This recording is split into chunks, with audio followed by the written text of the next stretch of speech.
Nó nọ bên mình khấn chuột ơi. Tí trời mong cẩn có xin ơi. Bé ban nào giờ mua xí thì khấn chuột. Lên từ lấy tao.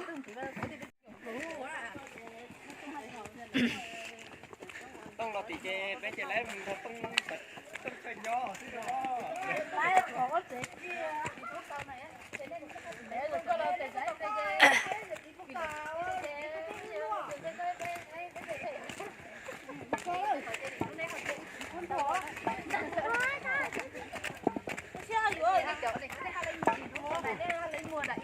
Ôi, xa xa là chú. Đừng có tốt hòn nó tiếng là xa xa.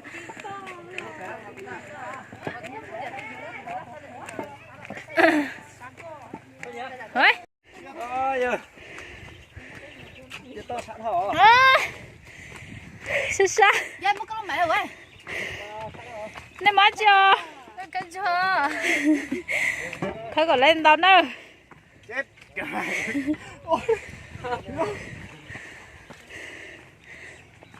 Ôi, sao giờ tôi liều? Giờ to lên, giờ to sao tôi? Đây tụi. Ủa đây này, lo. Chị vô. Nâu ra. Ôi, giống như đường lên trời luôn đấy nhở.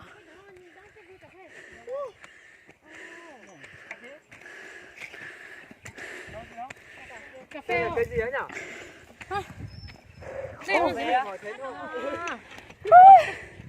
Thế sao liêu? Đây là bản chim nhá. Bản chim bằng bướm. Anh Hảo nói lung tung. Bản chim này, xã Nhi Sơn nhá. Bên kia là bản cặc nhá.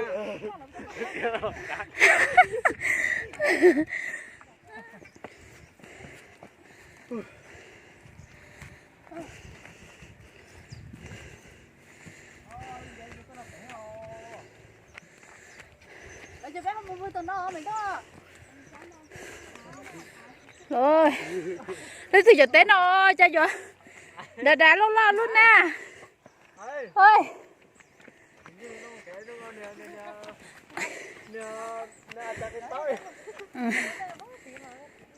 Xa xa liều.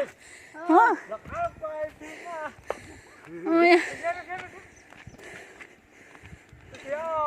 À gì?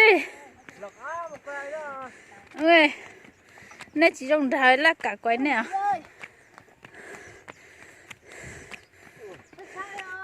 Rồi với chúng mấy đứa con mò kìa. Cho tôi sơn trả. Đẹp nhờ ngoài kia. Tôi sang cho. Anh chú nhá bé lầu ơi. Thôi. Cuối cùng cũng đến nơi. Mệt thật đấy. Đến rồi. Gì đây này. Ôi, sao đi? Hai chị ta lùa. Mệt lắm mà thở ra hơi rồi. Sao ra? Cái tốt bố hậu tốt xí rồi. Chị ta một đôi kế à nó mà sao đi?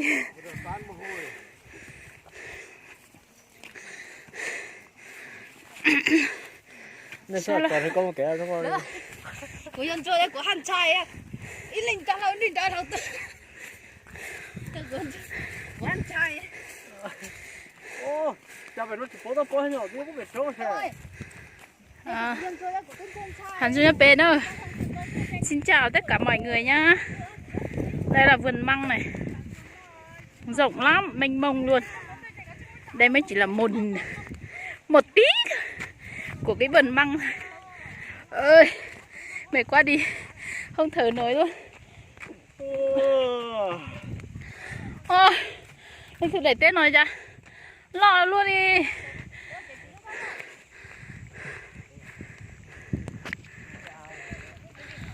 Ở đây có nước này. Ô cao thế này mà cũng có nước à? Không thấy cái nó nước. Không đuối đâu, quỷ kho nhưng mà mệt lắm rồi. Trời ơi, ao bé tí. Cái ao này kia. Ao này là ao hình trái tim hay sao ấy? Chị?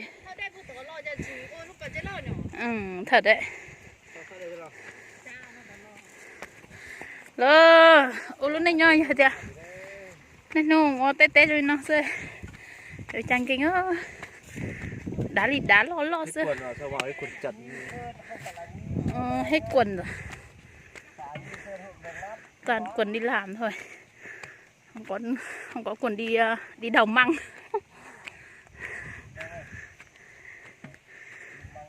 Cho lên nè. Ôi, xa đi.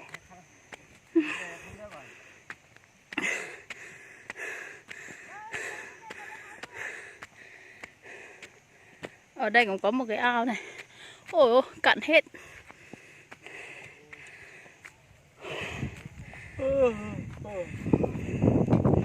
Ở ngoài kia là bản kéo hượn.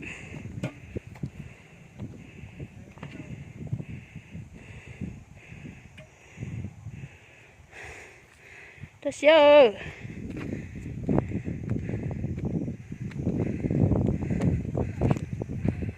Rồi. Đây nha mọi người nhìn này, cái cây măng này. Măng này gọi là măng gì nhỉ? Măng này gọi là măng gì anh không nhỉ? Đây. Cây này đấy. Cũng không phải măng le. Lá nhỏ. Cây này đẹp lắm. Cái ao chị ơi. Đúng không? Này. Được không? Không có đón xe chỉ có khăn chúa.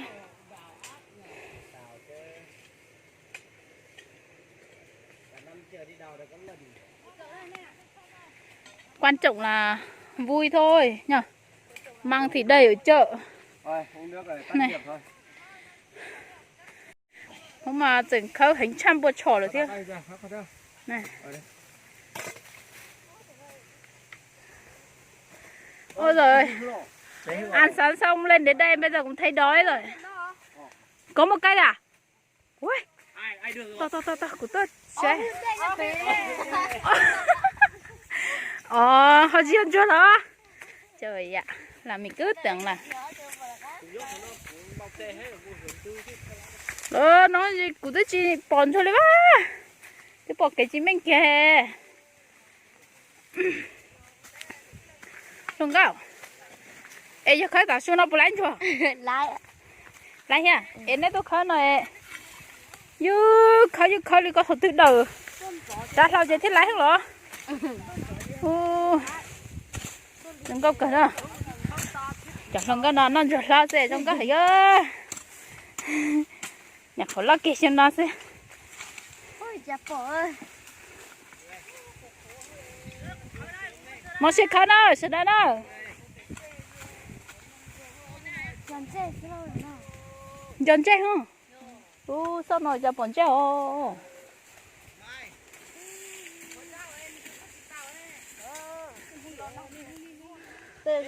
Cái măng đầu tiên này. Đây nhỏ. Nhỏ.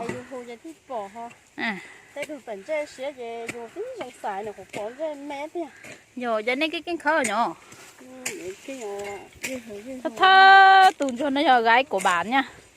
Đào được thôi. Có tùn cho chỉ trong coi. Đây này, cái đây là cái măng thứ hai. Đầu tiên nhá. Tụi phải nô này. Cậu này này. Đúng mà. Tụi phải nô. Nó Đó, ít thứ khởi lại mà sẽ đơn giản cho liều số khổ công sư nữa. Anh tụi nó chỉ nó cay à, cái này tính mới ngon này. bỏ thôi. Ít tụi khởi lọ. Ô, vậy tôi chỉ bỏ tôi Dạ là. này, đào được cái măng bằng cái ngón tay út. Màu quay tôi đó. Wow. Tụi nó có phải bỏ tụi nó đấy. Nó cay nhở. Hả giống rừng này đẹp thật đấy nhở. Nhở. Trời ơi đẹp thế. Chú cho anh bây giờ chú cho anh chị đi. Anh chị đi anh học đâu ta thì thôi đứng tụi anh thôi. Đứng tụi anh thôi anh ơi. Anh tụi anh mà cờ anh kéo. Nhở. Hey. Xem nào, cái này mới to. Nhỏ nhỏ trên chúa. Nhìn chúa.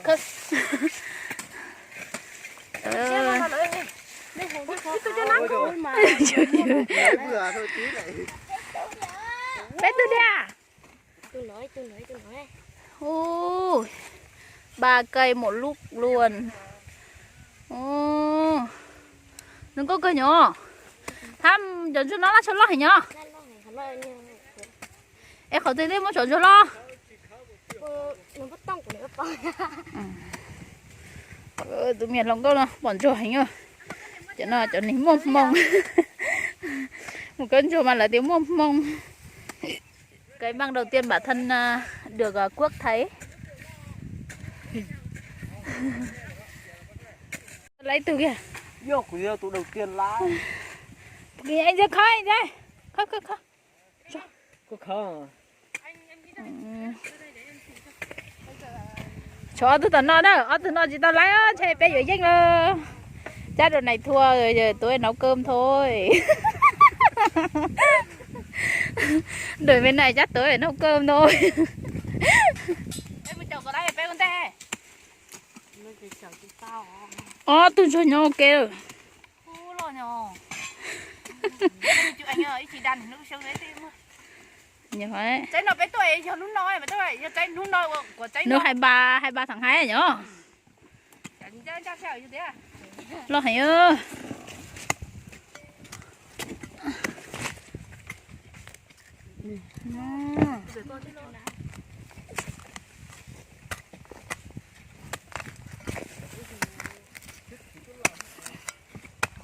Cái đầu măng tí mình trồng khơ thế chị đã Một chả sống gì cho gì mong tụi ta. Mấy có ý tụ nó tao không? Thứ hai là tôi quả chê, tôi tao muốn bò. Bò là chỉ bò đấy à. giờ Chả sống nó thế. nhỏ ôi lờ ôi đi này bây giờ cho sao nhong cái nó xa rồi. Có phải nơi mấy chấm thật thôi em. Là trong khá là lấy thêm mà. Em là lo vừa chơi là chơi chỉ trong nhỏ kia. thế là bó chay nhỏ thay rồi một khối ít nó xa một rồi lột tay vừa tay chỉnh sạch sạch nhỏ lột tay chỉnh sạch sạch đó lột tay chỉnh nhọn cái em ăn tôi ít tụ bộ mà sẽ đây cho lý số không có gì khá tao coi chỉ mong nè Có khá một có cái chỉ cái bỏ lại. Ôi điều. cái gì vậy cũng mong à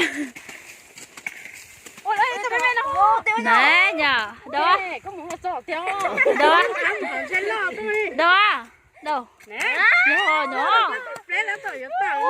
có một bọc khăn à Cái cho sao tao nó con gì. lấy từ xóa nhỏ lấy từ xóa hết nhỏ ít từ lấy mà sẽ đâu mà lo hú chơi chi là ít gì mà này anh gì sao mà buồn cười đấy.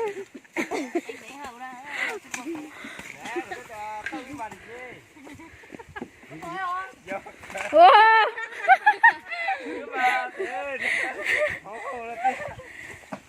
Hay nhỉ, cứ gì được là chú lại được, cứ gì được chú lại được nhỉ. Anh học thấy cây nào chưa? Thấy tôi biết. Nhỏ bằng ngón tay. Theo tôi lấy chiếc kia. Chắc là tôi là cho sành sao? Tôi lấy chiếc kia này nhá, sao bên này cũng chiếc kia đấy. Lớn đi. Hai đứa mấy con chỉ có thấy sai cho chứ đâu. Đồng chí tao cứ cơ đâu, dọa mà giờ lấy cái mặt. Ôn nát đây kia bó từ dưới lại. Đấy, cái nào còn sót. Sướng nhở, nhìn to nhở, nhìn đã thật đó. Mà vậy. Đẹp nhở, xem nào. Đi đào được cái cây này cũng vất vả lắm đấy, không phải đùa đâu nhở.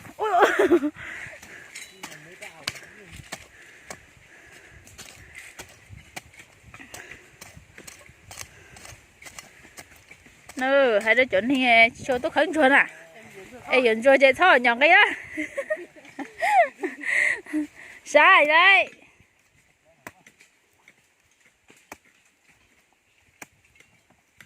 giờ thì có bao nhiêu là rồi tôi cứ khát tao cho là mày thôi nhỏ cái đó sao sao đi à này ở tôi nó bắn nó sắp là rồi lo nhỏ nó với tôi rồi xem là cái đó cái to nhất đây nhỏ còn nhau hôm nay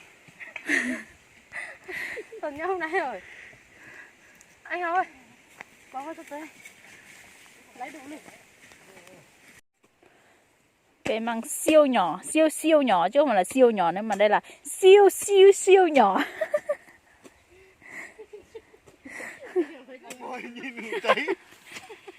quá lớn nào to nhỉ cái này to nhỉ thì đúng là không cần phải đào thật chỉ cần nhìn thôi là sao tí tươi đấy không kia nó kia làm gì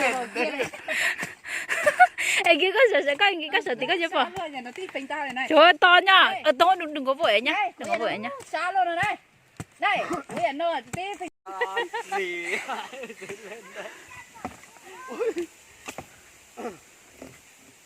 ui kinh quá nhỉ này là tình cảm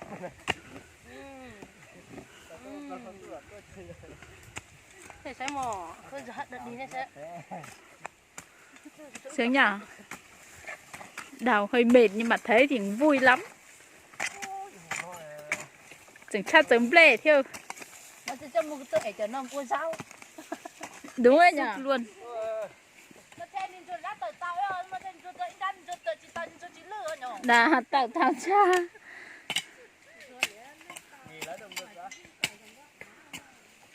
chỉ nó mới trở nên kinh có dù đó ôi ta đi đi đấy này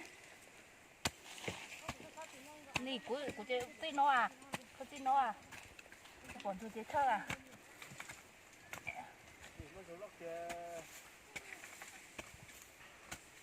sao hiểu em đây khả năng nói chung mua bên này thôi trong mua trong nó à nhờ em đây buồn con tôi hành ha có trở lại cho nó ngấm nhở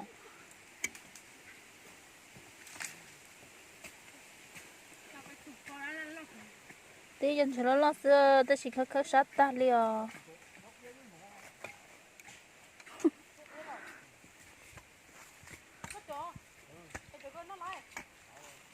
tôi chỗ lửa phép ô cô yên nó chỉ từ đây ô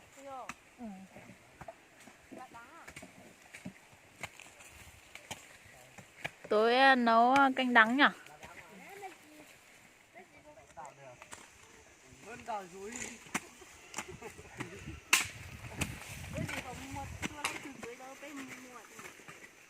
giờ nè ước tư hai con đi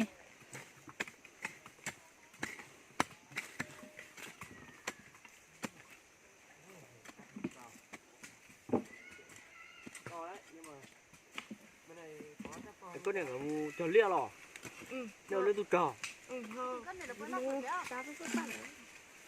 có chỉ có tháng nữa không ba mua ba là uống đi con này bớt nó sợ chưa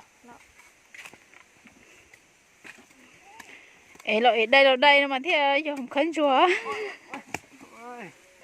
không chùa ôi của chị sắp có khá thì có cũng mua thế ôi có thể lọt cười à ôi chà ở đây những buồng còn xứng ta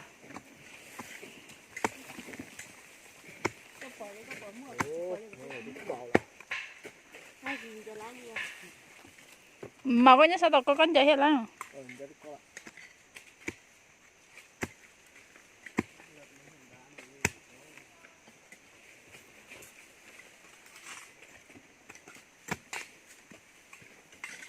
thì lúc cả là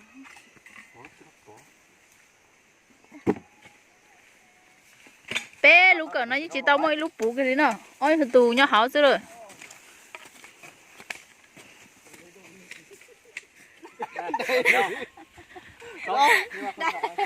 có đúng rồi đúng rồi anh đưa từ kia về lúc nãy đào lên chỉ phóng nó tiền nữa gì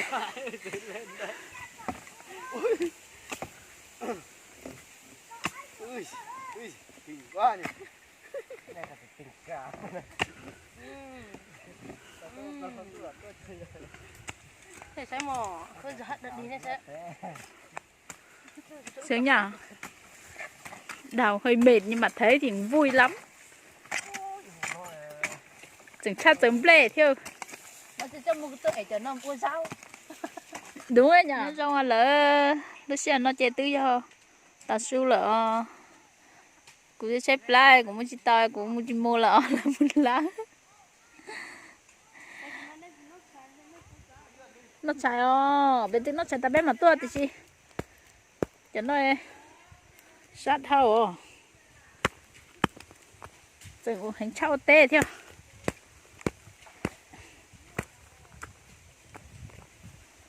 Ôi giờ phải lê cái san này về nhà thôi.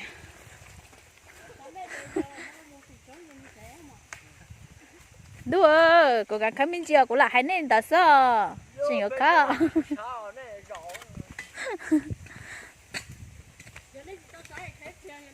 Dạ chị to là hay sao?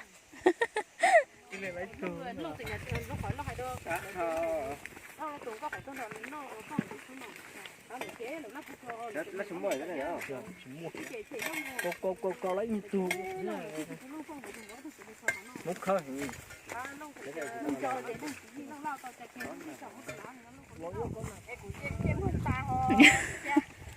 Đi chơi vật ta.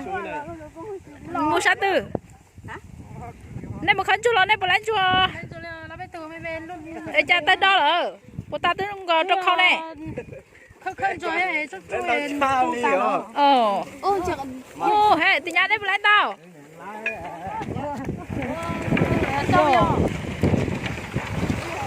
Wow đấy đẹp nhở, đẹp thật đó.